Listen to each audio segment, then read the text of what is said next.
Bom dia, pessoal. Estou de volta aí para falar para vocês agora que a gente vai dar de papo no início ao nosso webinar.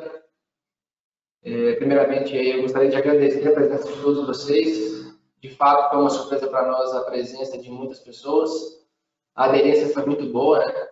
E justamente por isso, eu vou deixar aqui a informação para vocês que o termômetro sobre como vai acontecer o seminário e as dúvidas que vão surgir, que vão nos dizer se a gente vai estender esse webinar para uma nova oportunidade, um novo episódio, porque como a gente faz um webinar limitado a 1 hora, pode acontecer que, devido ao número de pessoas presentes, sejam muitas dúvidas e faça com que a gente, né, estenda um pouco mais aí do prazo. Eu sei que para muitos aí meio-dia horário sagrado do almoço, né? Então vamos fazer até meio-dia exatamente, dando 1 hora de webinar.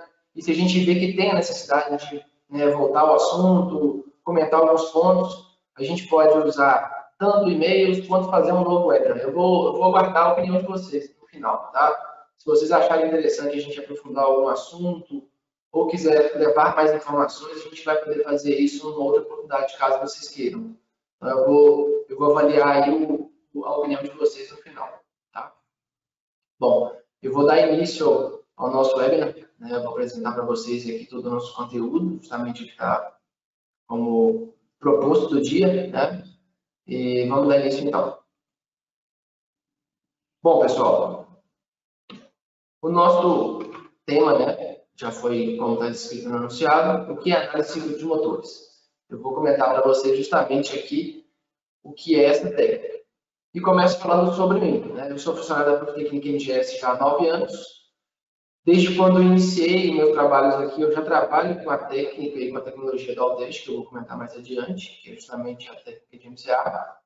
E tenho algumas experiências, tanto na parte de execução de serviço, quanto treinamentos, né, desde quando a gente iniciou essa parceria e distribuição dos produtos aqui no Brasil. Hoje eu estou como gerente da divisão de produtos NDT, né, que significa ensaio destrutivo, porque faz uma mescla de tecnologias, tá? Vocês vão poder ver mais para frente quais são as tecnologias que a gente utiliza, ok? E eu deixo aí nessa tela para vocês os meus contatos.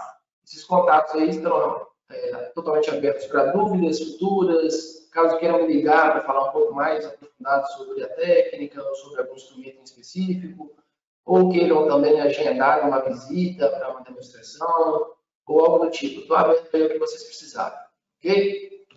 Bom, aqui é o nosso cronograma, né, como vai ser ministrado esse webinar. Como eu disse, vai ser uma duração aí de 1 hora, tá? E eu vou iniciar pela apresentação da nossa empresa, claro, bem rápido, de uma forma bem sucinta, para a gente não perder tempo. Vou falar um pouquinho da Autodesk Pro, que é a fabricante de tecnologia que a gente utiliza hoje, ok? Depois a gente vai falar, de fato, dos conceitos da técnica, né? Vou apresentar para vocês com detalhes, né, o conceito da técnica de MCA. Vou falar um pouco dos instrumentos que a gente utiliza, né? Quais são os modelos que a gente tem disponível e as suas limitações ou aplicações. Cito alguns pontos muito importantes do porquê utilizar a técnica, né? Por que fazer as medições em motores, para a gente ter uma melhoria da confiabilidade, né, dos ativos.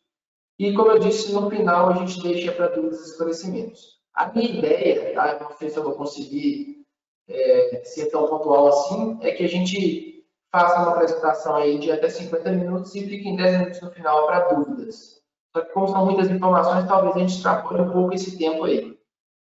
Como eu disse, caso vocês tenham que sair meio-dia em ponto, a gente pode marcar um bate-papo depois, pode fazer um novo webinar sobre algum tema específico, tá? Que vocês queiram. Então, eu vou avaliar justamente isso. Eu já citei para alguns aí no início que tinham entrado já, que existe na ferramenta uma opção de você colocar informações aí em perguntas, né, no chat, mas também, nesses 10 minutos final, eu pretendo abrir o microfone para que vocês façam as perguntas verbalmente, tá? Oralmente. Ok? Então, bom, vamos rapidamente fazer uma apresentação da nossa empresa para vocês. Só um segundinho que eu vou compartilhar a apresentação da nossa empresa agora.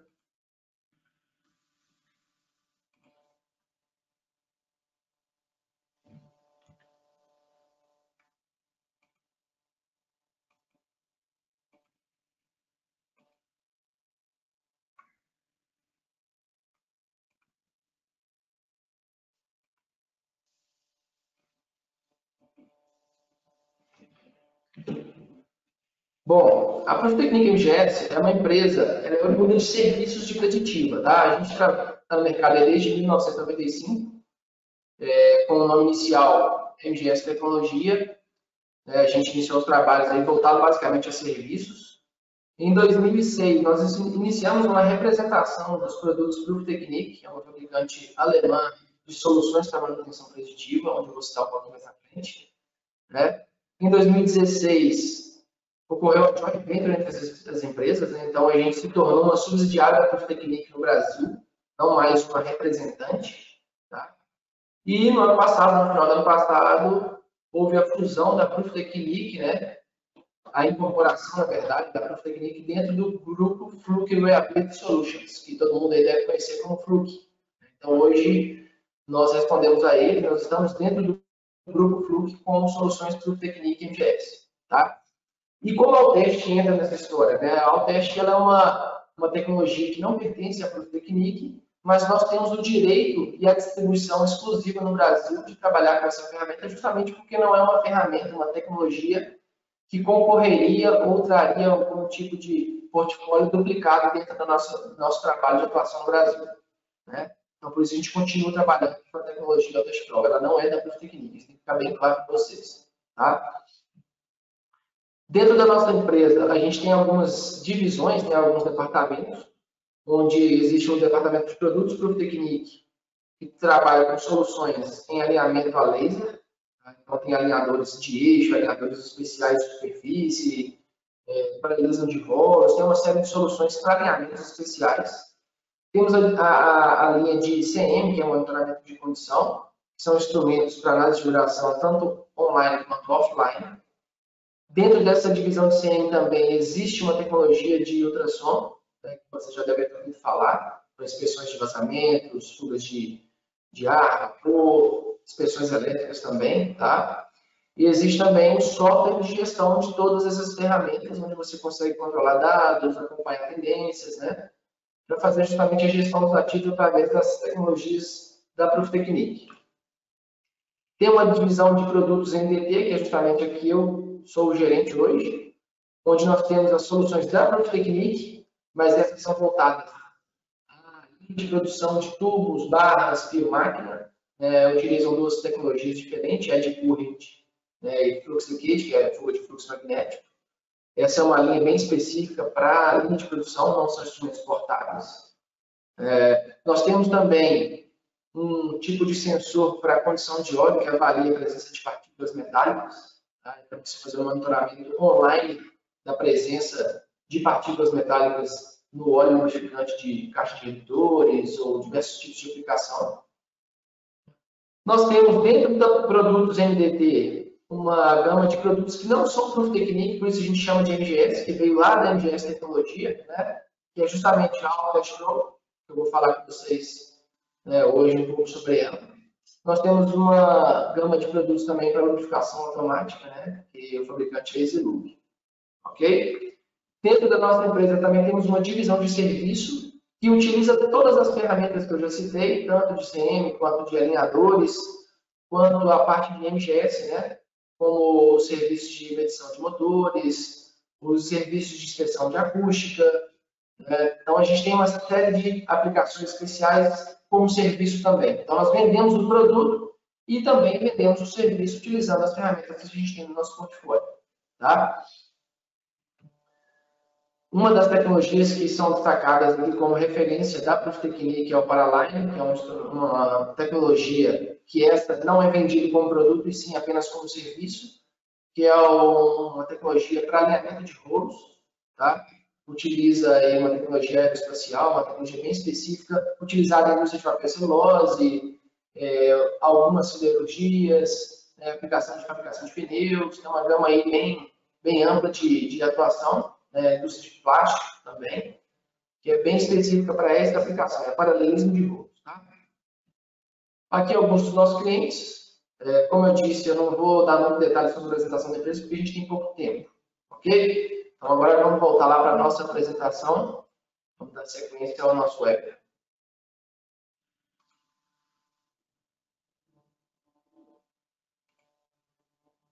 Bom,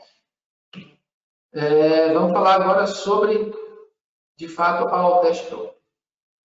A Altest Pro é uma empresa americana, tá? Desde 1985 ela trabalha com a tecnologia para ensaios em motores, ensaios elétricos. Nós iniciamos a parceria com eles em 2013. Desde então a gente é distribuidor exclusivo da tecnologia no Brasil, tanto para a execução de serviço quanto para trabalhos de reparo e calibração. A gente tem aqui toda a autonomia para fazer esse tipo de trabalho. Claro, em alguns casos específicos a gente tem que mandar de fato para os Estados Unidos para fazer algum reparo bem detalhado, ok? E a Altest Pro ela é focada em desenvolver instrumentos, né, de teste estático e dinâmico para manutenção preditiva e solução de problemas em motores elétricos. Quando a gente fala motores elétricos, a gente pode entender isso a equipamentos que têm bobinado. Eu vou falar um pouco sobre isso na nossa apresentação. Não fiquem presos só pensando em motores, é porque o motor, de fato, é o coração da indústria, né? A gente sabe que é o equipamento que tem o maior número, né, de ativos aí na sua planta, tá?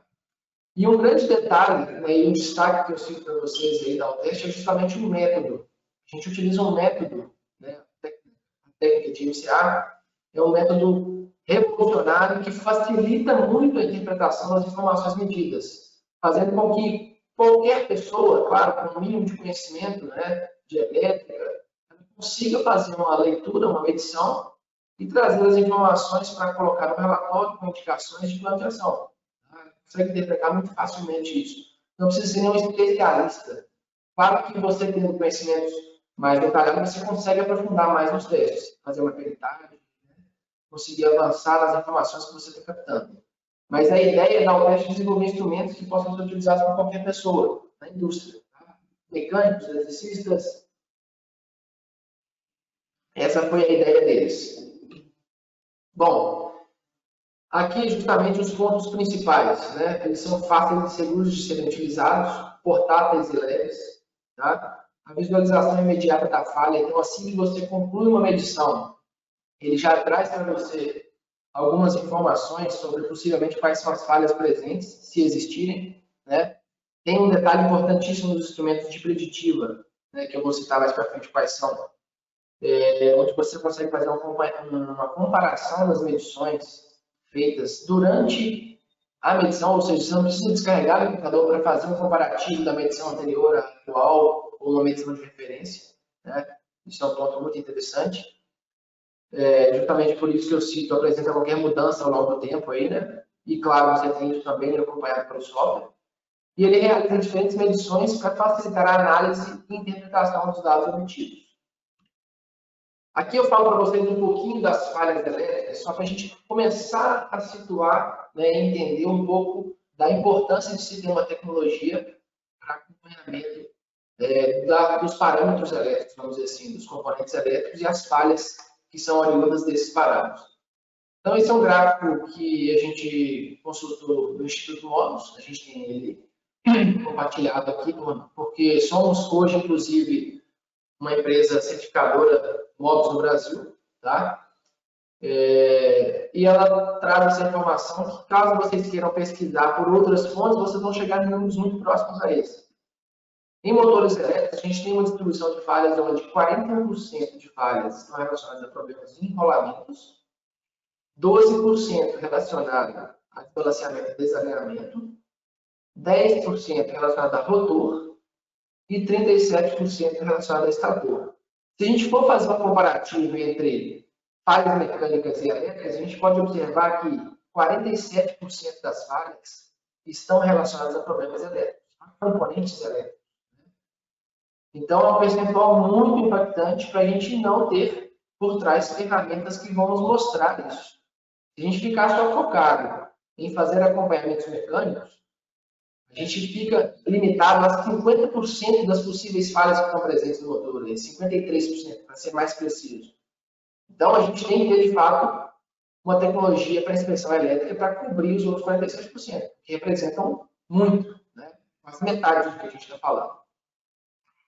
E dentro desses 47%, eu foco bastante no bobinado, né, nos enrolamentos, porque neles que normalmente as falhas se iniciam. Né? São provocadas por uma série de situações que eu vou citar mais adiante. Mas é neles que a gente foca para identificar de forma prematura e ter um plano de ação bem definido. Então, dentro desse percentual aí que eu citei, nos enrolamentos do motor, 60% das falhas estão relacionadas a problemas entre espiras, 23% problemas entre bobinas e 17% relacionado a isolamento.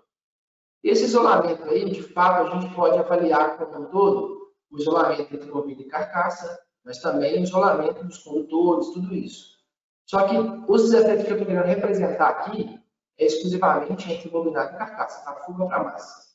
Ok? Então, 70% é um percentual elevado e normalmente estão relacionados a falhas iniciais e prematuras que elevam, né, ao longo do tempo e chegam a danificar bobinas e levar a queima de motores. Então, é nesses 60% aqui que a gente consegue pegar as falhas bem iniciais e trabalhar em uma condição de levar esse motor aí adiante sem ter uma surpresa. Bom, quais são as principais causas de falhas em motores? Nós podemos citar 4. Qualidade de energia, né, são as principais, essas 4. A qualidade de energia, por exemplo, harmônicos, seguem swells, que são os afundamentos e elevações de tensão, desbalanceamentos de tensão e corrente, transientes, parametrização, falta de fase, né, tudo isso leva a condições onde podem degradar o motor mais rapidamente e provocar a queima dele. Uma outra causa é a condição operacional, são as partidas e paradas em curto espaço de tempo, excesso de carga, desgastes mecânicos, lubrificação excessiva. A gente tem diversas condições aí relacionadas ao operacional. Temos também condições de ambiente, né, que provocam também degradações e provocam condições que prejudicam o motor, levando a falhas. Por exemplo, umidade, temperatura, contaminantes, né, que são os mais comuns. Alguns processos têm aí um excesso de presença de oxidantes, que provocam degradações aceleradas, ou presença excessiva de material pós, né, do processo produtivo que sobrepõe os motores, fazendo com que ele perca a eficiência de dissipação do calor pelas aletas, né? Então, isso aumenta o calor interno do motor e provavelmente vai acelerar a degradação dele. E uma quarta que seria a bondade, né? O funcionamento inadequado, manutenção inadequada também, porque, por exemplo, na hora de fazer um rebobinamento de um motor, o núcleo do estator, muitas vezes ele é retirado. E na hora de fazer essa remoção, pode acontecer de danificar, porque ele é constituído por várias chapas, né, muito sensível. Então, tudo isso vai provocar aí uma degradação, vai provocar uma perda de eficiência de trabalho desse motor e, consequentemente, provocam falhas que levam à queima também. Tá? Então, essas são as principais causas. Podem existir outras, mas as principais que a gente vai focar são justamente essas. Né? Então, vale a pena, né, refletir um pouco sobre a situação real de vocês e pensar justamente em soluções que vão nos dar informações sobre essas possíveis causas e, claro, trazer o controle dos seus motores. Bom, para a gente entrar no conceito da técnica, né, de iniciar, eu gosto muito de falar sobre o circuito equivalente de motores. Porque é conhecendo um circuito desse, claro que não precisa ser a fundo, mas tendo uma noção do que é um circuito equivalente, é que a gente vai começar a entender como funciona a técnica. Eu mostro aqui um circuito, tá? Um circuito equivalente. Vocês podem avaliar aí os parâmetros que são citados, né, do lado esquerdo aí, que justamente são os parâmetros físicos, né, que estão presentes no circuito e que, devido à condição operacional e falhas que possam surgir, esses parâmetros são alterados. Né?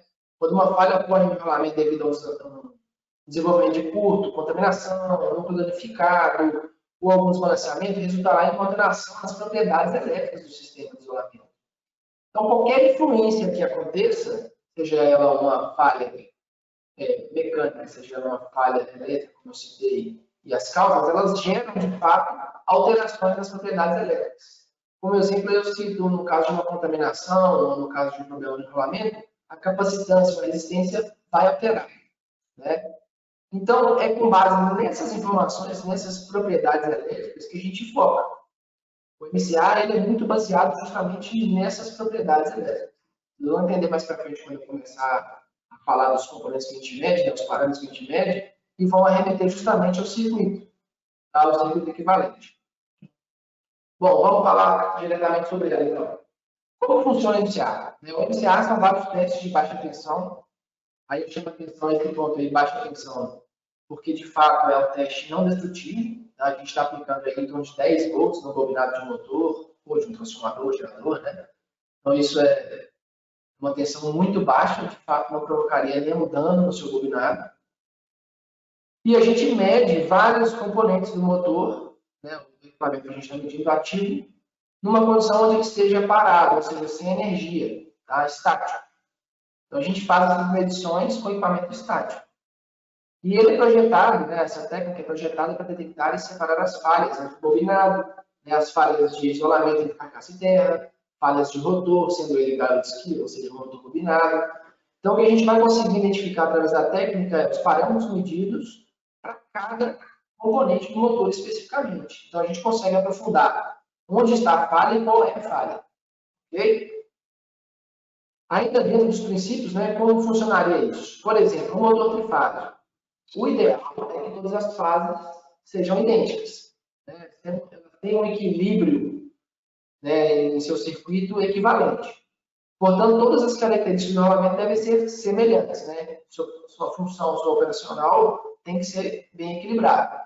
Se houver alguma diferença entre essas características, né, entre bobinas, entre fases, a tendência é de apresentar uma degradação e assim a gente consiga identificar quais são as diferenças pelos parâmetros que são medidos, que eu vou citar adiante, avaliar a magnitude dessa diferença e assim definir um plano de ação, né, para identificar, além de identificar a falha, criar um plano de ação para tomar uma medida onde eu vou avaliar se eu vou parar aquele motor, se eu vou colocar um acompanhamento com uma periodicidade mais reduzida e fazer medições com periodicidades bem curtas para avaliar se está tendo uma degradação acelerada ou não, ok? Então a ideia é essa, você comparar conjuntos de bobinas ou fases e quando tiver uma diferença entre elas, de parâmetros, eu vou pegar essa diferença e vou avaliar se é uma diferença aceitável ou não.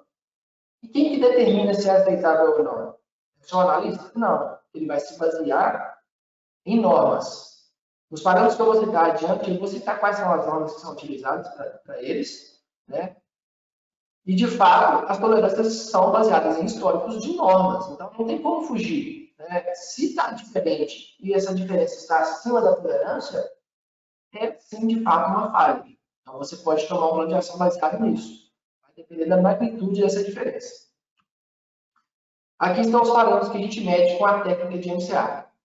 Então, a gente mede resistência, né? Aí eu falo não só de resistência e isolamento, mas a resistência ômica por fases ou por bobinas, impedância, indutância, o ângulo de fase, a relação corrente-frequência, a capacitância, o fator de dissipação, o valor de teste estático, né? E a assinatura dinâmica de estator e rotor. Com detalhe que o TVS aí, o teste de valor estático, é um parâmetro exclusivo ao teste patenteado por eles. Então, esse não é baseado em norma, esse é um histórico estatístico, tá? Eles têm aí um trabalho desde 1985 acompanhando as medições e conseguiram chegar no valor global das medições que vão dizer para a gente se existe alguma variação que informaria que está tendo uma degradação, não pode. Tá? Eu vou, de fato, mais para frente, mostrar para vocês cada um desses parâmetros, o que ele representa. Tá? Mas é só para vocês entenderem que os parâmetros que são medidos, eles são relacionados, de fato, se eu voltar aqui, ó, ao circuito equivalente. Então, qualquer variação que acontecer nos parâmetros, ou seja, nas propriedades elétricas do circuito, eles são monitorados pela técnica de MCA. Por isso, a gente consegue ter precisão no diagnóstico. Ok? Esse exemplo de tela é justamente a tela de um instrumento. Quando você encerra a medição, ele mostra um resumo para você de quais são os estados de cada um dos parâmetros medidos ou componentes. Né? E a gente consegue entrar aqui, por exemplo, de resistência e ver o valor medido de cada combinado, de cada fase. Né? E ver justamente a diferença que está acontecendo entre elas para você identificar se está ou não fora do tolerável. Então, no algoritmo do firmware, né, no algoritmo do firmware do instrumento, ele já tem a norma lá para dizer para você se está bom, se está em alerta ou se está ruim.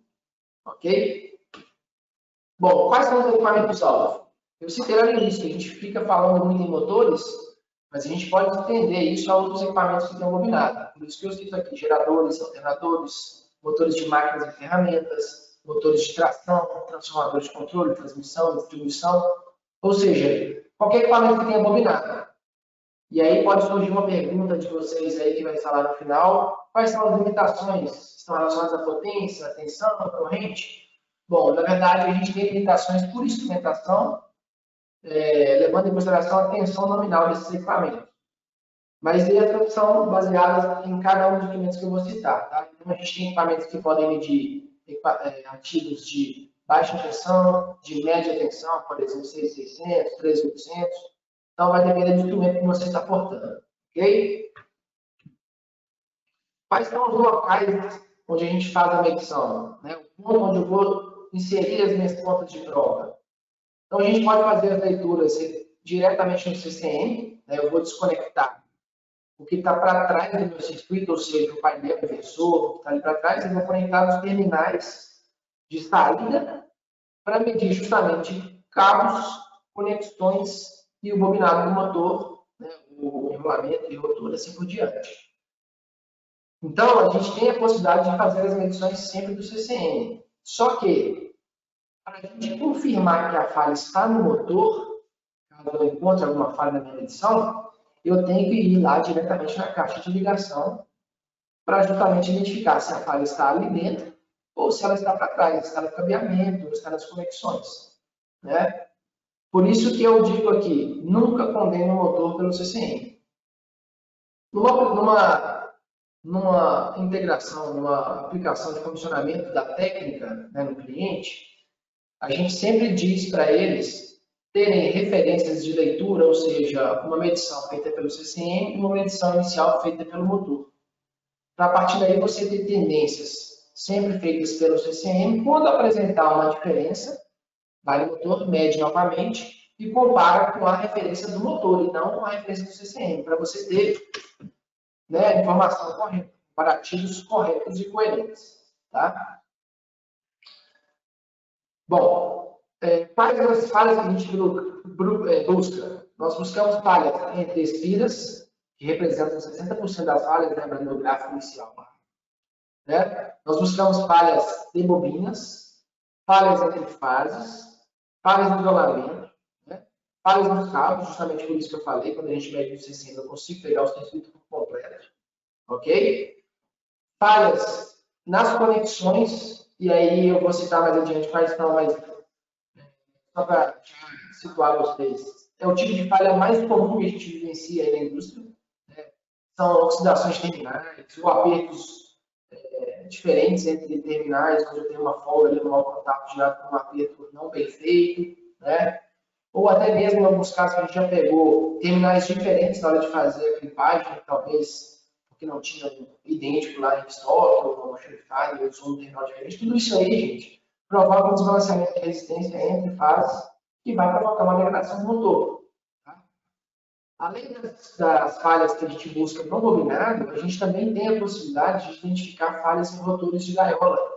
Né? Por exemplo, as excentricidades estáticas ou dinâmicas, barras trincadas ou quebradas de um rotor.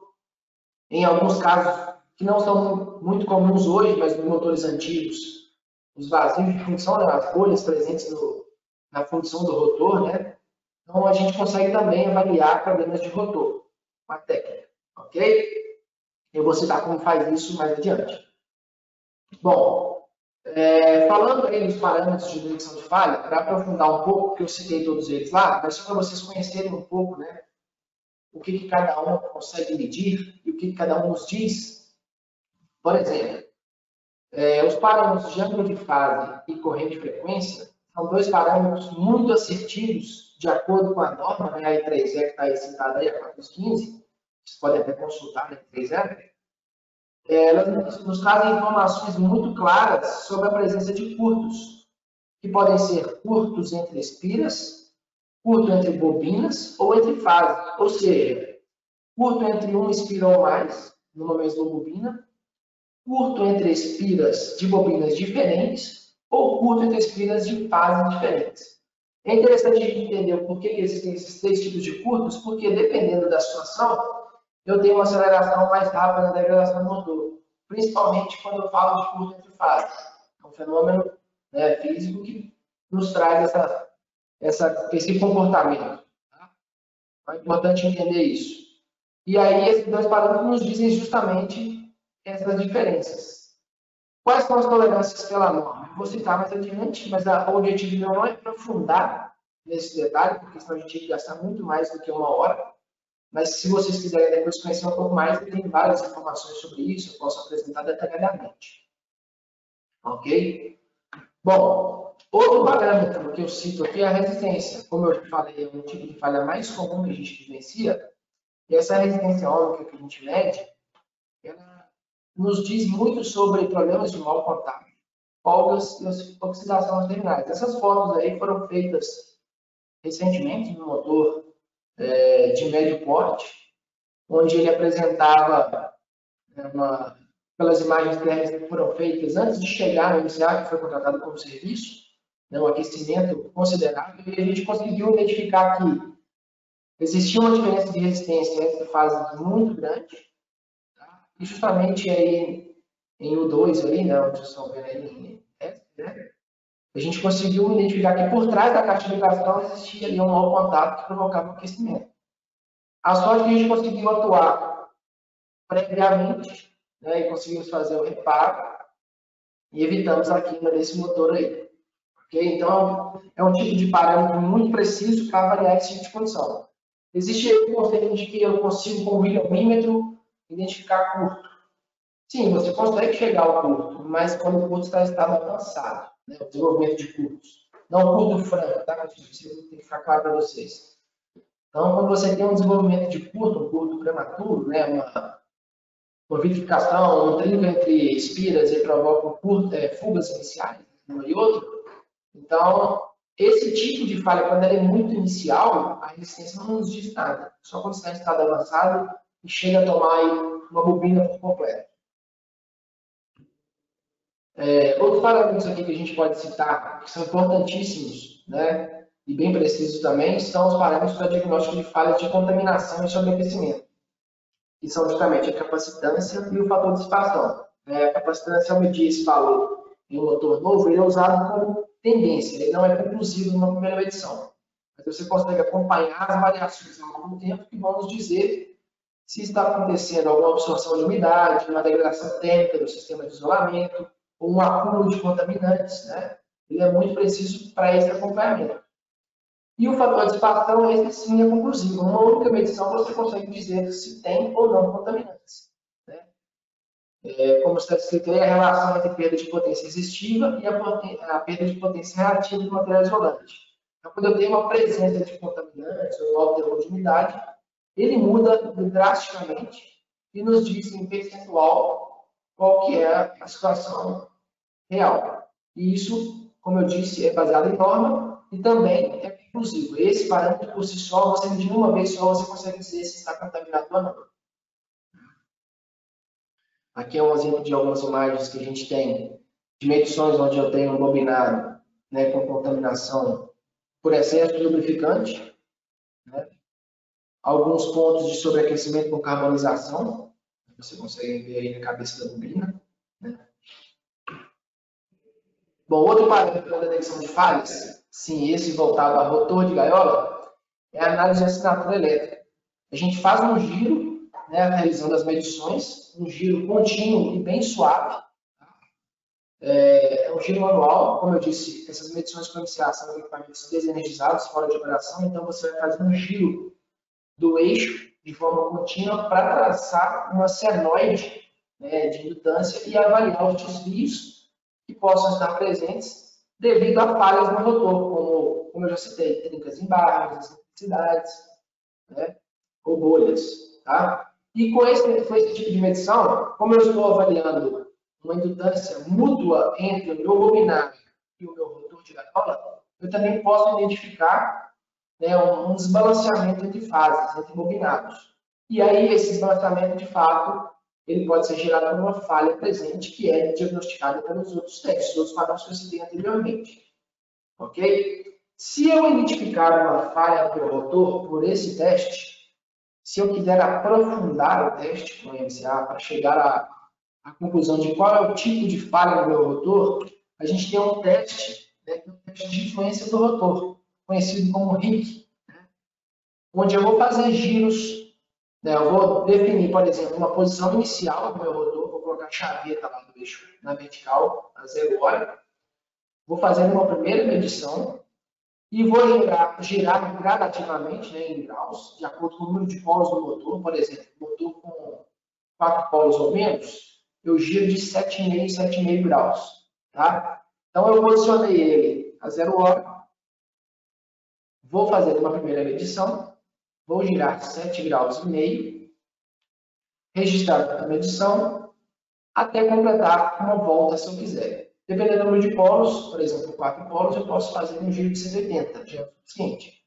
Se eu estiver falando de um motor de 6 polos ou mais, o ideal é pelo menos 90 graus, no mínimo. Mas eu prefiro sempre fazer um giro completo, para ter mais informação e para ter uma senoide mais bem desenhada. Então aqui tem alguns exemplos de imagens onde a gente tem a primeira do lado esquerdo aí, uma imagem onde eu tenho um motor totalmente equilibrado e sem falhas no meu rotor. Aqui eu já tenho um exemplo embaixo de um motor com excentricidade, tá? Vocês podem ver que os picos da senoide elas estão aí traçando um arco, então pode ser uma excentricidade presente no meu motor, ou seja, uma diferença de RPM aí causada por um desalinhamento ou por um empenho de eixo, né? A terceira imagem aí é justamente uma amplitude diferente entre senoides, que vamos dizer que existe um desbalanceamento entre fases. Aí já é de fato um problema relacionado ao estator, né, rebobinado. E aqui eu tenho um exemplo de quebra de barras, ou barras trancadas, né, onde a gente tem uma inversão de polarização, a gente tem algumas distorções na senoide que vão nos orientar sobre qual tipo de falha presente. Então, é um teste um pouco mais trabalhoso, mas que ele é para você conseguir aprofundar na análise de falha do rotor. Tá? Bom, dando sequência, como eu citei aqui sobre o tempo de medição por ser mais trabalhoso, vale a pena também, né, comentar isso, que eu acabei não comentando ainda, mas uma medição com MCA para você levantar todos aqueles 10 parâmetros que a gente citou lá no início, então não leva mais do que 5 minutos, tá? Uma medição bem rápida. Então você consegue fazer uma leitura ali bem rápida mesmo e trazer todas aquelas informações de todos aqueles parâmetros que a gente citou anteriormente. Além dos parâmetros que a gente já citou, eu também faço o teste de resistência de isolamento, que é o que o megômetro faz. A gente consegue fazer isso pelo MCA também. Porém, como é um instrumento, como eu já citei lá no início, portátil, leve, não é um instrumento que você precisa de uma alimentação externa, né? É um instrumento nas mãos com a bateria interna, a gente tem uma limitação de tensão de aplicação no teste de resistência de isolação exclusivamente, tá, pessoal? Isso tem que ficar claro, de 500 ou 1000 volts. Então, pela norma, ela vai nos dizer que dependendo do nível de tensão nominal do motor, eu preciso de tensões mais altas. Aí, de fato, você teria que complementar as medições do MCA com um outro instrumento que tenha a condição de aplicar tensões mais altas. Mas a resistência de isolamento é nada mais do que medir, né, a resistência entre bobinado e carcaça. E o teste é feito com qualquer megômetro, você aplica a tensão durante um período de 1 minuto para avaliar qual o valor da resistência entre o bobinado e o terra, ou carcaça. A gente faz sempre a correção, né, de acordo com a norma a 40 graus, então para isso a gente usa, né, uma fórmula simples, baseada num coeficiente, né, de temperatura. Tá? E aqui eu gosto de mostrar essas telas para vocês, que é justamente o que a gente tem de valores aceitáveis ou não, ou seja, as tolerâncias, né, baseadas nas normas, né? Claro que existem alguns parâmetros aqui que são baseados em estatística, como eu já falei. E esses são os parâmetros que estão no algoritmo, né? Essas informações que estão no algoritmo do firmware e do software para fazer a análise de forma automatizada, para dizer para o operador, para o analista, qual é a falha presente. Então, por exemplo, no caso de um motor montado, ou seja, com um rotor dentro do estator, eu vou ter uma tolerância de variação de ângulo de fase que pode mudar entre uma fase e outra até 1 grau.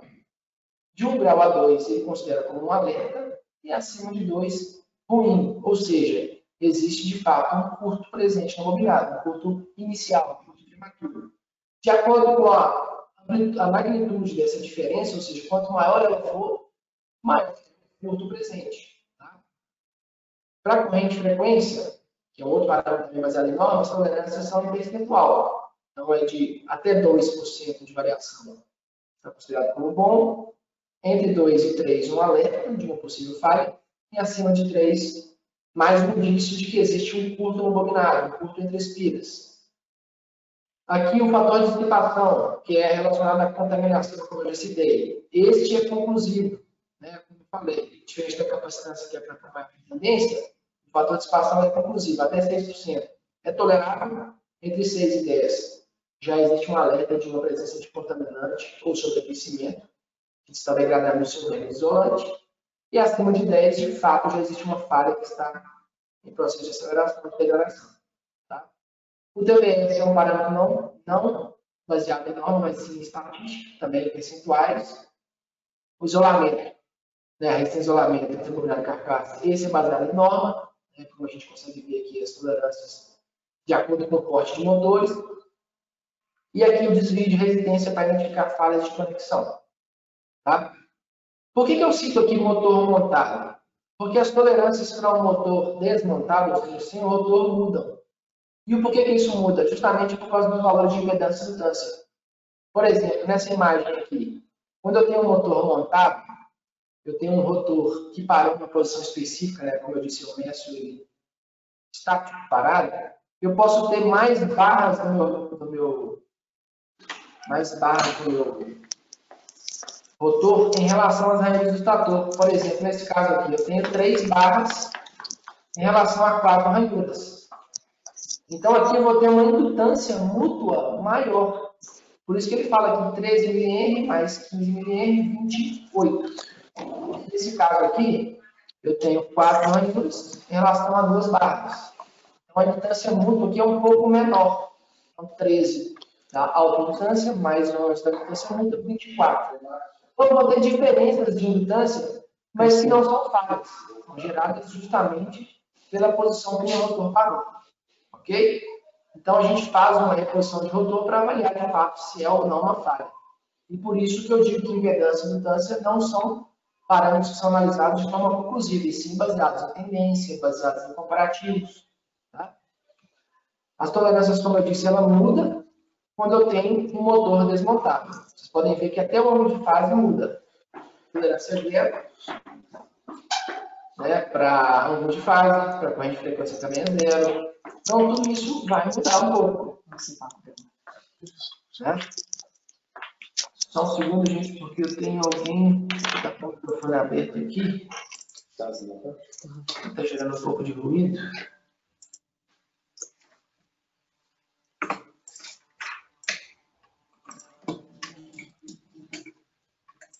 Bom, vamos lá. Vamos dar sequência para a gente não perder a ideia aqui.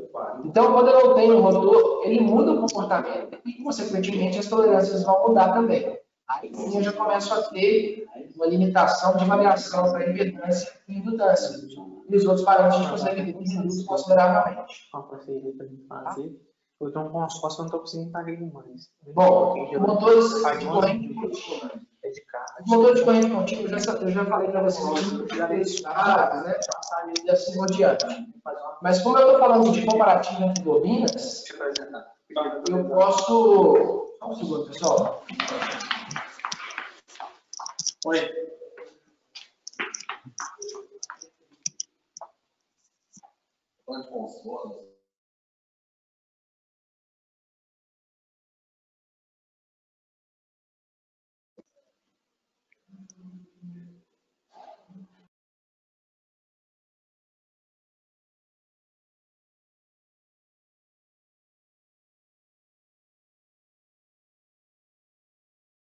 Vocês não escutaram o que eu estava falando, desculpa, o microfone estava fechado aqui. Bom, voltando ao raciocínio de motores de corrente contínua, né? Diferente de motor trifásico, né, onde eu tenho comparativo entre bobinas iguais, né, fases, Os motores de corrente contínua não têm isso. Então, eu tenho lá, por exemplo, armadura, eu tenho campo, né? Eles não são comparáveis, tá? As turbinas não são comparáveis, são totalmente diferentes. Então, a gente usa 3 métodos para fazer as medições desse tipo de equipamento. Mas as tolerâncias de variação entre bobinados, que são semelhantes, é a mesma. Então, o que a gente faz? A gente trabalha em tendência, ou seja, eu tenho uma medição inicial e eu vou acompanhar as variações ao longo do tempo. Eu posso ter uma opção onde eu vou medir motores idênticos, mesmo fabricante, mesmo modelo, mesmo ano de fabricação, não podem ter sido recuperados, né? Ou seja, eles têm que estar na mesma posição. Aí já é mais difícil de acontecer, mas esse é um método possível também, onde você vai comparar os motores idênticos e identificar qual deles está tendo uma variação, né? Ou o terceiro método, que é a comparação de bobinas individuais. Aí esse é um procedimento que a gente chama de peritagem. Eu vou pegar a bobina de campo, medir uma a uma e compará-las. Os instrumentos não nos dão essa condição de fazer isso, tá? Então, é possível estender a motores de corrente contínua justamente por isso, porque a gente está comparando parâmetros, mas por bobinado, não exclusivamente fases. Não pense em limitar a fases. Tá? E aí, como eu disse, os parâmetros de variação, as tolerâncias são as mesmas. Ok? Falando dos instrumentos que a gente utiliza. Hoje nós temos aí 5 instrumentos no nosso portfólio. Como eu disse lá no início, quando eu falei os equipamentos-alvo, né, é justamente aqui que eu cito as limitações de tensão, que são exclusivamente essas que vão nos dizer qual instrumento utilizar. Tá? Então aqui a gente pode ver, ó, os dois instrumentos da esquerda, o Motordin e o Altest Pro T1, são instrumentos que não são indicados para preditiva. Eles são mais instrumentos para solução de problemas, condicionamento, controle de qualidade. Né? Aqui vocês podem ver, ó, não estão indicados para manutenção preditiva, porque eles não têm acompanhamento de tendência. E eles estão limitados a serem aplicados em motores com tensão nominal menor do que 1000 volts. Tá vendo? A primeira linha aí mostra para vocês. Só que apenas motores de corrente alternada. Ok? Já o AT34 é um instrumento que já entra na linha de preditiva, como o AT5 e o AT7, porém esse foi desenvolvido para fazer medição em motores de indução exclusivamente, ou seja, só motor com rotor de Gauss-Kilo, que é a grande maioria dos nossos motores. Vocês podem ver aqui na relação de equipamentos-alvo, apenas o motor de indução com rotor de Gauss-Kilo que ele é utilizado. A gente sabe que aí em percentual deve chegar próximo de 90% dos motores da indústria são esse tipo de motor. Então, por isso que eles desenvolveram um equipamento exclusivo para esse tipo de motor. Tá? Nós temos o AT5 e o AT7, que são as ferramentas mais completas. Na verdade, o AT7 é uma evolução do AT5, né, que traz alguns recursos a mais, principalmente ligados a software de gestão de ativos. Tá? E esses, sim, são instrumentos que atendem todos os tipos de equipamentos. Vocês podem ver aqui na relação do AT5 e o AT7 Professional. Todos eles são medidos, tá? Com exclusividade. Observa o motor aqui, que tem uma condição especial de fazer a medição nele, que aí eu posso dar detalhes depois se vocês quiserem, né, numa outra oportunidade. Mas então são esses os instrumentos que a gente utiliza hoje, e cada um com as suas limitações em relação à tensão de aplicação e parâmetros medidos. Os dois primeiros a gente tem uma medição mais simplificada e mais objetiva para aplicação de controle de qualidade dos serviços de reparo. Por exemplo, você tem uma oficina de reparo interna ou externa, vai mandar um motor para reparo, você consegue já mandar o motor com um laudo dizendo qual tipo de falha encontrado e qual é o reparo a ser feito. Então, isso traz para a gente já bastante informação, porque você já consegue até, em alguns casos, reduzir o custo de manutenção, porque a gente sabe que muitas das vezes pode acontecer de o equipamento ir para reparo e ser rebobinado sem quer que seja testado antes. Né? Não é um caso comum, mas pode acontecer, infelizmente. Eles são indicados para esse tipo de aplicação, para o pessoal de instrumentação, plantonistas, que caso aconteça uma parada inesperada de motor, você vai conseguir identificar se de fato a parada está no motor, no circuito. Né? Já os outros instrumentos, eles, além de atender essas demandas de controle de qualidade, de solução de problemas e comissionamento, eles são as ferramentas indicadas para preditivo, onde você vai ter uma análise automática, um acompanhamento de tendência, um software de gestão, tá? Onde traz toda a sua planta por áreas, sub-áreas, histórico de medição de cada um dos motores. Você pode, inclusive, incluir medições de técnicas diferentes, como a vibração, e colocar no relatório detalhes e mais. Ok? Então, esses são os instrumentos que a gente tem. Tá? Bom, aqui só para concluir um comparativo das tecnologias entre o MCA e algumas outras que existem no mercado. A gente pode citar bem rápido aqui o HiPot. É uma tecnologia que ela é exclusivamente para identificar problemas de isolamento. Se você tiver uma degradação no isolamento, ao aplicar o HiPot, onde ele aplica luz nominal a mais 1000 volts, ele vai testar se o seu bobinado vai passar ou não no teste, de fato, ou seja, vai queimar ou não. Né? O surge teste é uma técnica também muito utilizada, onde ela consegue trazer informações sobre curtos iniciais, falhas no estator, falhas no rotor e no isolamento também. Porém, é uma técnica que a gente também tem aplicações de tensões elevadas em cursos, né? Então, isso talvez possa gerar uma degradação. Claro, vai depender da tecnologia que você está utilizando, porque alguns têm até proteções para evitar isso. O megômetro nos traz informações apenas de isolamento, né? Condição do seu isolamento. Claro, falando no megômetro, medindo simplesmente a resistência de isolamento, porque tem alguns megômetros que têm um IPIA, e aí também entra a condição de isolamento, porém, talvez em algumas condições pode dizer para você presença de contaminantes ou degradação do meio isolante. O milhomímetro vai nos trazer informações sobre conexão, né, aquelas falhas que você tem com folgas, mau contato, e em casos bem elevados, né, algumas falhas de estator. E aí já estarem populações de queima. Já o MCA, ele nos traz informações sobre condição de curto, conexões, cabos, estator, rotor, entre ferro, isolamento. Então a gente consegue abranger aí muito mais componentes do seu circuito do que simplesmente as outras tecnologias utilizadas. Tá? Nenhum deles vai medir qualidade de energia, porque de fato a gente vai ficar medindo equipamentos desenergizados. Beleza? Bom, as principais vantagens que a gente tem aplicando a técnica. A gente pode falar de redução de custo de manutenção, redução das paradas inesperadas. A redução de custo de manutenção é justamente pelo que eu falei, onde você consegue ter o controle dos ativos e mandar o motor para reparo ou não, sabendo qual é a condição dele. Né? As paradas inesperadas são justamente que você está fazendo um trabalho de preditivo, está acompanhando a situação daquele motor, identificando a falha ou não, sabendo que ele, né, está em boas condições de operação, ou se existe uma falha, você pode acompanhar ela e evitar essa parada inesperada para criar um plano de ação que numa próxima parada você remova ele para reparo. Né? A redução do desperdício de energia. Por que eu cito desperdício de energia? Se você tem uma falha no seu motor, essa falha, por exemplo, uma contaminação, normalmente ela gera uma perda de eficiência desse motor. E perda de eficiência a gente sabe que é desperdício de energia. Você vai estar consumindo mais para ter uma menor energia mecânica no seu motor. Controle de qualidade dos serviços de reparo, que é aquilo que eu citei lá na redução de custo de manutenção. Então, você vai controlar quando você está enviando o motor e quando você recebe. Antes de receber o nome, faz um teste. Ah, não, o motor está bom. Beleza, vou receber. Não, não foi feito o reparo que eu pedi. Devolva o motor. Né? E controle dos ativos com tendências. Inclusive, os motores de almoxarifado. Tem motores que estão lá 2, 3, 4 anos parados, você não sabe qual é a situação dele. E precisou, na sexta-feira à noite, colocar esse motor para rodar. Você vai colocar o motor sabendo qual é a condição real dele. O que pode acontecer e já aconteceu em vários casos que eu já ouvi, né, e já presenciei, onde o cara tirou o motor da almoxarifado, colocou lá e rodou 10 minutos e queimou. Então é interessante você controlar também os ativos no almoxarifado. Tá?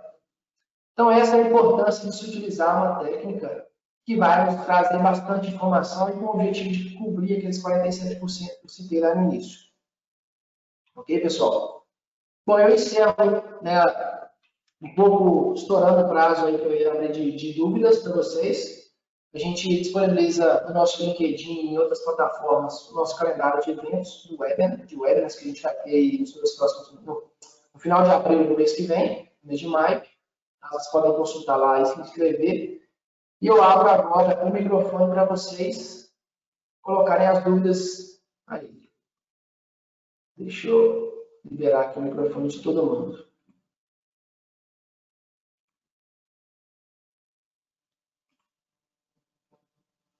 Bom, o microfone está aberto aí, eu estou à disposição para poder tirar dúvidas aí de vocês.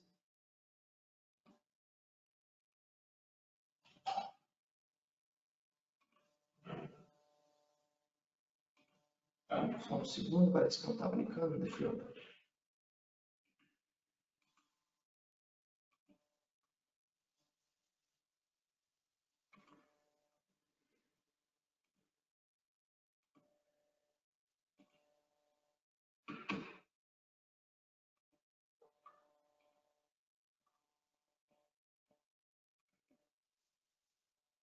Parece que não estou conseguindo abrir o áudio de todos aqui.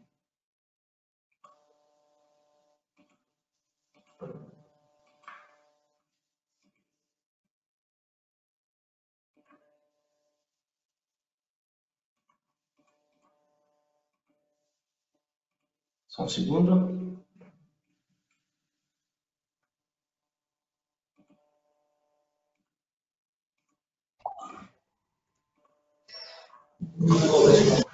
Tá abrindo os áudios de cada um aí, tá? Quem quer falar, fica à vontade. O Excel é só o meu e do Bruno, do Will. Aqui não faz Excel é acima de 46. Acima... Valor. E solicitar, né? Se eu não me engano, como é que tá lá? Pessoal, alguém tem dúvida aí?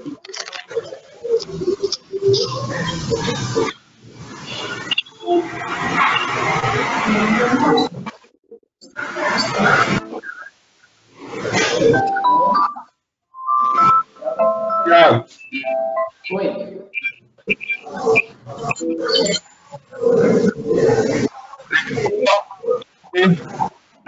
É muito bacana.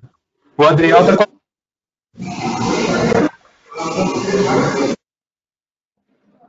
Oi. Acho melhor você desativar o áudio de todo mundo e quem tiver alguma dúvida, apertar o botão de levantar a mão. Seja mais viável. Já muito ruído. Beleza. Então vamos fazer isso então. Quem tiver alguma dúvida aí, é só acionar e levantar a mão na função da plataforma aí para poder abrir o áudio.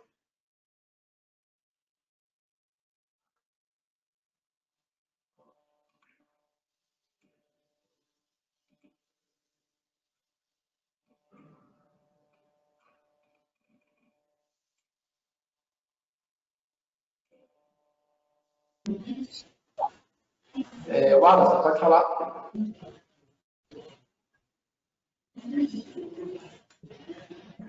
Ô, Tiago. Sim. Boa tarde, tudo bem? Tudo bem. Boa tarde. Muito bacana aí as explicações aí. O Adriel tá lá com a gente na Valorec Mineração e ele que me enviou esse convite. Aí seria mais só para agradecer mesmo aí. Achei interessante. Ele estava aplicando o teste MCA lá, mas eu não sei o que aconteceu, que foi paralisado, mas eu vou estar conversando lá com ele direitinho lá para a gente abrange todos os testes aí, né, igual você falou. Sim, muito exato. Interessante. Aí, obrigado. Eu que te agradeço pela participação aí e veja com ele lá o que está acontecendo, se é por alguma medida protetiva, pela situação que nós estamos passando. Mas caso você não tenha informação, você pode me procurar também. Oh, beleza, valeu. Valeu, obrigado.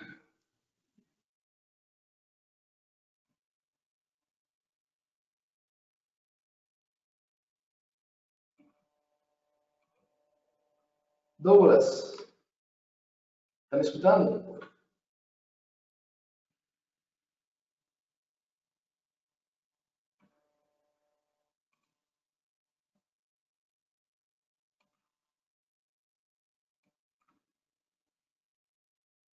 Alô, pode falar? Pode falar, sim. Thiago, Está me escutando? Tá me escutando, Thiago? Estou escutando. Thiago, parabéns pelo pelo treinamento aí. Não consegui pegar desde o começo, mas assim, é importante que as pessoas se conscientizem que isso aí é indústria 4.0, isso é a tecnologia que precisa entrar no mercado. Realmente sensacional a sua explicação. Eu tenho planejamento, eu sou dono da empresa Termovibra, e eu tenho planejamento de agregar esse trabalho no meu escopo de serviço. E literalmente estou procurando um equipamento para comprar. E eu vi que eu peguei a parte que você fez a demonstração de todos os equipamentos aí, logicamente cada um dentro das suas características.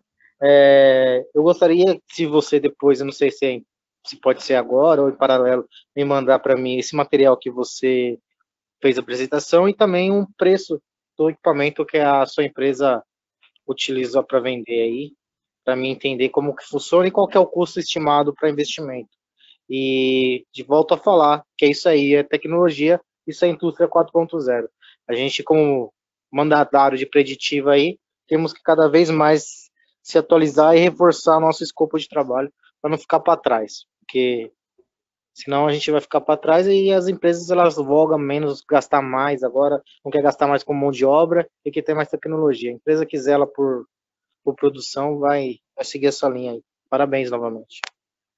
Ô Douglas, agradeço o seu comentário aí, cara. De fato, é algo que a gente precisa mesmo estar antenado, né? As mudanças estão acontecendo muito rápido, então a gente tem que estar aí sempre habilitado às ferramentas que vão trazer resultado não só para quem está executando, mas também para as empresas, né, que utilizam a tecnologia. Então, eu vou fazer o seguinte, eu tenho o seu contato já, o seu e-mail, o cadastro feito, e aí eu envio as informações que você me pediu por e-mail, tá? Pode deixar que eu te mando isso aí. Tá, manda o material que eu vou utilizar esse mesmo material para a divulgação desse trabalho para todos os meus clientes, para eles entenderem a necessidade e a importância de ser feito. E de uma certa forma, eu vou me ajudar e vou ajudar meus colegas dentro dessa preditiva aí, e vou reforçar a sua empresa também. Então, me manda assim o material que eu vou compartilhar e, literalmente, também tenho muito interesse no equipamento, cara. Se estiver dentro das minhas condições financeiras aí, com certeza eu vou adquirir um. Gostaria muito de adquirir já um melhor para mim poder entrar no mercado, entendeu? Essa é a minha objeção. E também, junto a isso, após a compra do equipamento, um treinamento prático aí de utilização do mesmo. Combinado, a gente vai acertar isso aí. Nós vamos conseguir chegar nessa necessidade sua aí. Valeu. Valeu, garoto. Valeu. Falou, tchau, tchau. Vamos lá. Douglas, deixa eu abrir aqui o seu áudio só um segundinho.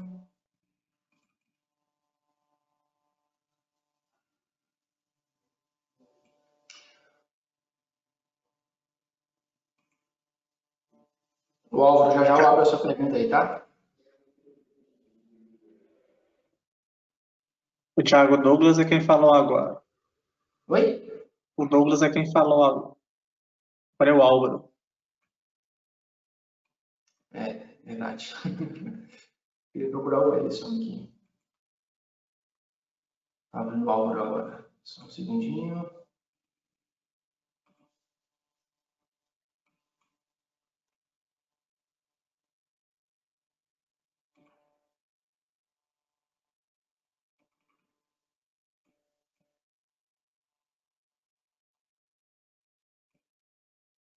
O som do Álvaro não está habilitando. Agora você consegue habilitar, Jefferson.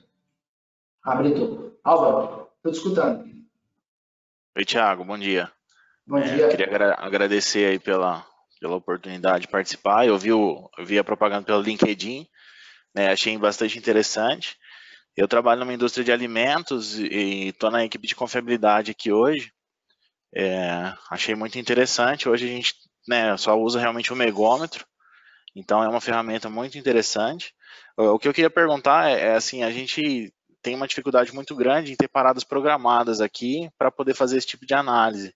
Existe algum tipo de ferramenta que eu conseguiria fazer, talvez não com todos esses parâmetros, mas de forma mais reduzida, com o motor rodando? Existe algum tipo de ferramenta que faça esse tipo de análise ou não?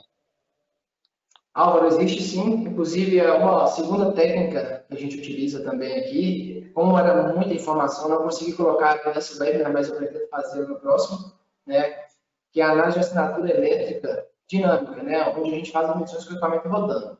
E aí, com essa técnica, né, o ESA, a abreviatura dela, né, a gente faz medições de espectro, né, de corrente de extensão, consegue avaliar também informações sobre falhas pontuais, porque você vai conseguir ver as frequências dos componentes do seu motor, e nelas você tem amplitudes que vão dizer se tem falha ou não, entendeu? Eu consigo avaliar a qualidade de energia, mas algumas outras informações. Eu pretendo fazer um webinar sobre essa tecnologia também, mas se você quiser já conhecer um pouco mais, eu posso compartilhar com você um material sobre isso. Eu posso te mandar por e-mail, mas tem sim. Por favor, se puder me encaminhar por e-mail, eu agradeço. Mando sim, pode deixar que eu mando esse e-mail, já anotei aqui. Tá? Tem mais alguma dúvida? Não, era isso. Obrigado. Eu que te agradeço pela participação aí, tá? A gente vai falando. Combinado. Um abraço. Bom, vamos ver se tem mais alguém com dúvidas. O Álvaro que acabou de sair aqui, já foi. Bom, pessoal, alguém mais tem dúvida aí? Até aqui pela lista que eu estou vendo aqui, não tem mais ninguém com dúvida aberta aí. Ah, o Fernando. Fernando abriu aqui.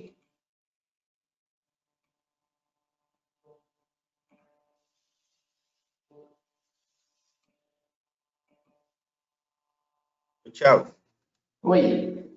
você vai enviar esse folder para todo mundo aí, a de apresentação? Posso compartilhar com todos, sim. Todos que estão participando aqui, que se inscreveram, ok, então. vou mandar um e-mail para vocês. Tá? Ok, isso eu gostaria de agradecer aí, muito bom. Obrigado aí pelas informações compartilhadas e a gente vai avaliar e entra em contato. Muito obrigado. Eu que te agradeço, Fernando. Valeu, a gente vai se falando aí, tá? E como eu disse no início, eu estou à disposição de vocês. Se quiserem me ligar, quiserem mandar um e-mail aí, a gente poder discutir mais detalhes, como o tempo é muito curto, né? Então, eu estou à disposição. Valeu. Obrigado.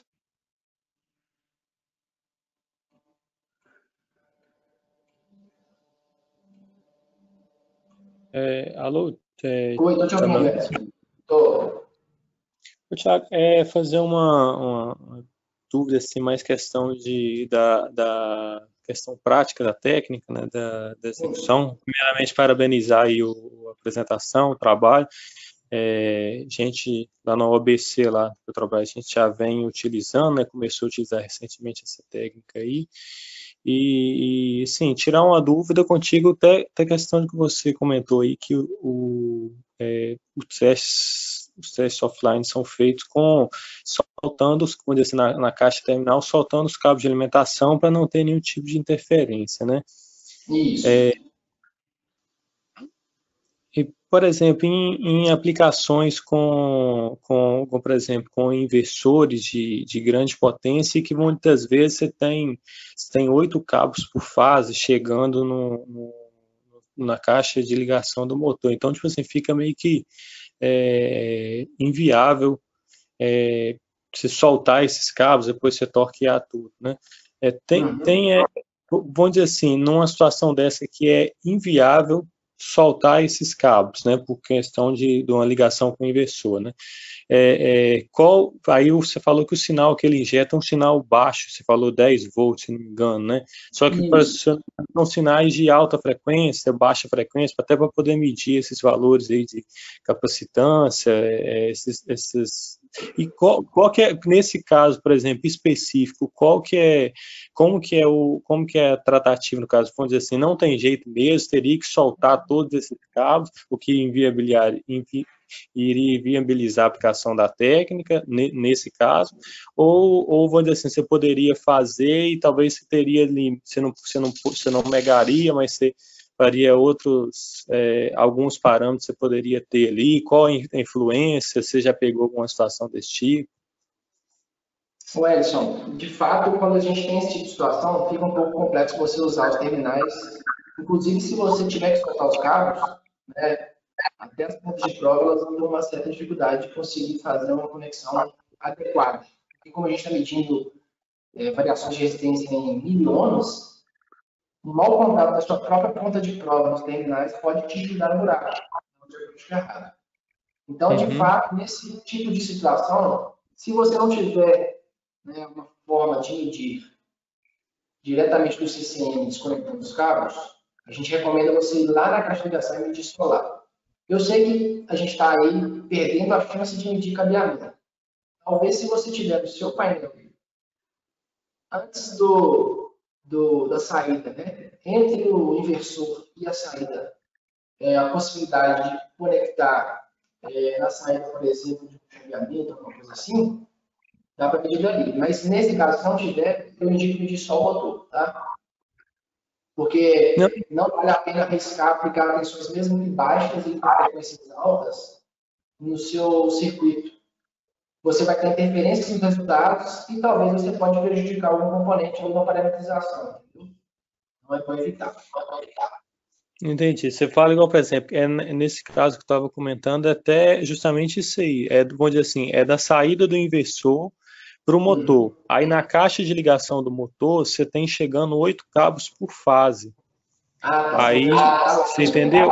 Aí, assim, e a caixa de ligação é um lugar muito apertado ali. Para você tirar e tocar esses cabos ali, inviabiliza completamente a aplicação da técnica nesse caso.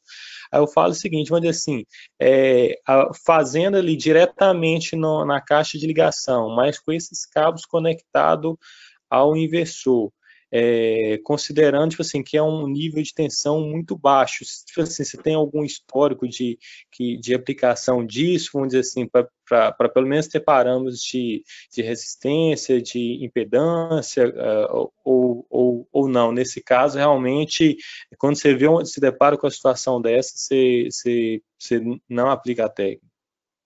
Olha, eu já apliquei. Eu apliquei com o consentimento do cliente, né?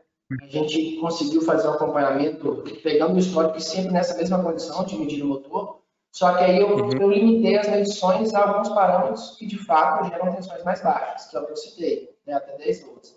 E aí a gente está falando de resistência, ângulo de fase, corrente de frequência. Nunca eu vou medir resistência de isolamento nessa condição, tá? Não se deve aplicar sim. Mas os outros parâmetros dá para medir, só que aí entra num detalhe. Se você em algum momento encontrar um desvio que indique falha, você vai ter que abrir, não tem jeito. Porque aí você vai querer saber se a falha está no cabo ou está no motor, né? Entendeu? Então, aí seria essa possibilidade, essa condição que você pode fazer. Mas, sabendo e tendo ciência que você pode ter algumas influências que vão trazer resultados não tão favoráveis. Se você tiver diminuindo em todas elas, beleza.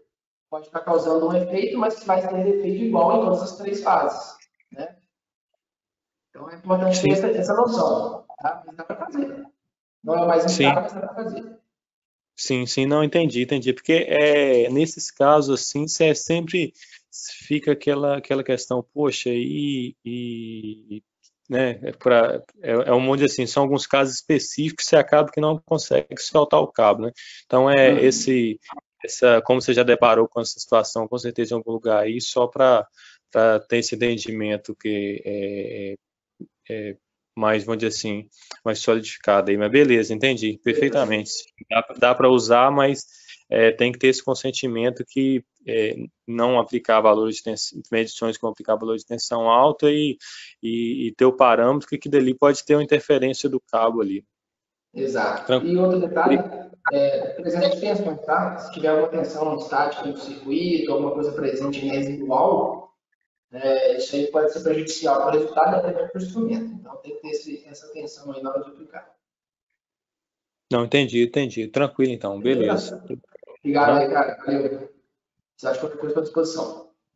Beleza, valeu. Deixa eu ver quem mais aqui. Fernando.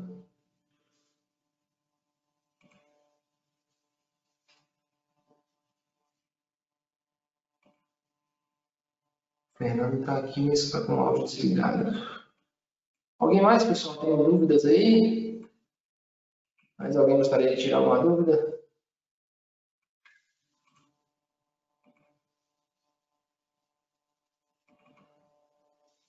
Bom, então vou encerrar por aqui, tá? Agradeço a presença de todos vocês. Para mim foi uma surpresa muito positiva ter a presença de tantas pessoas assim. E se vocês acharem interessante, a gente pode bater um papo aí depois desse webinar. Vocês têm meus contatos aí compartilhados. Eu vou mandar a apresentação para cada um de vocês também, tá? E a ideia talvez é fazer um segundo webinar falando sobre a técnica de ESA. Talvez seja interesse de algumas outras pessoas também, não só do Álvaro. Então, obrigado aí para vocês aí pela presença. E aí, então, uma boa tarde aí, um bom final de semana. Abraço.